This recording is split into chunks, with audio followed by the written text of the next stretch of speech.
It's 2:13 in the morning, sleep is already ruined, the phone is still in your hand, another political video pops up, America is collapsing, the economy is broken, this country is doomed. You scroll, another one, scroll again, more anger, more fear, more outrage, and without even noticing, politics became part of your everyday life, your stress, your friendships, your family dinners, even the way you perceive the stranger standing right next to you. But here's the strange part.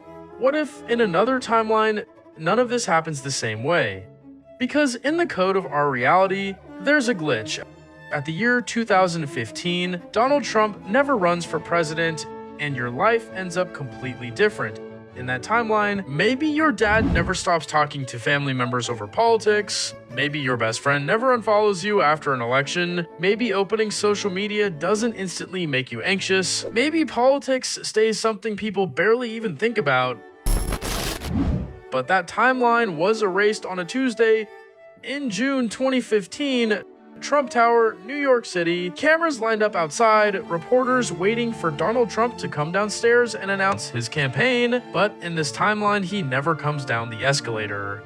One single moment quietly changes modern history, and at first, nobody notices.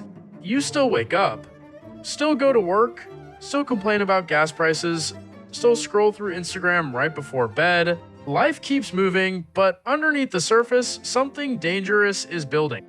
Back then, Bitcoin was under $300. TikTok didn't even exist yet. Most people barely cared about politics online, but frustration was already growing. Everywhere, rent rising, jobs disappearing, groceries getting more expensive, people feeling completely left behind, especially after the 2008 recession. And then social media companies discovered something terrifying. Angry people stay online longer, so every single year, your feed gets more emotional, more addictive, more political, even if you never asked for it. One video turns into 20, one opinion turns into a brutal argument, and then suddenly, politics is everywhere, at work, at school, at dinner tables, in group chats, everywhere. In the original timeline, Trump becomes the center of all of it. Some people see him as the guy finally exposing corruption.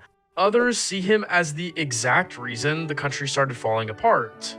But in this timeline, all that anger keeps growing online, with absolutely no face attached to it. Quietly, like pressure building deep underground. Until eventually, somebody else rises instead. Somebody younger, smarter, more controlled, somebody who understands social media perfectly. Somebody who knows exactly how to make people angry, while sounding completely calm at the same time. And that's when your life really starts changing. Friends stop talking, relationships end over politics, coworkers start hating each other, everybody starts choosing sides. And one night, sitting alone, scrolling through your phone, something hits you. Nobody even knows what they're fighting about anymore. People are just angry all the time.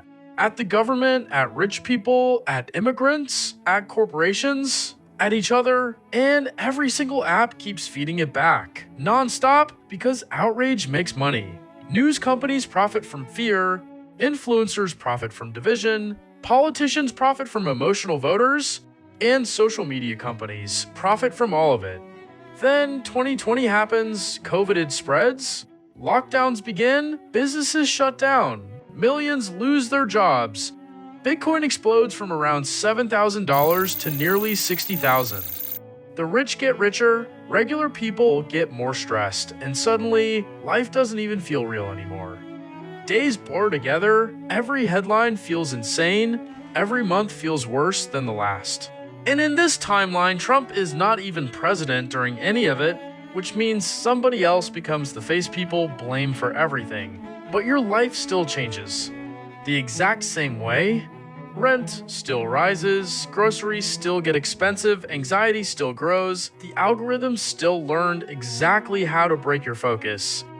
And eventually sitting there, staring at the ceiling, at 2 in the morning, one single thought hits harder than everything else. Maybe the country was always heading in this direction.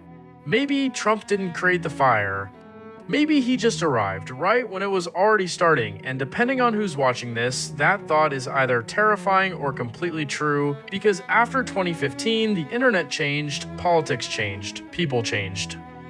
Maybe. Even you changed the way you trust people, the way you look at the country, the way you see the future, all because one single moment split history into two completely different timelines, one where Trump runs, one where he never does. And the scary part is nobody actually knows which timeline would have been worse.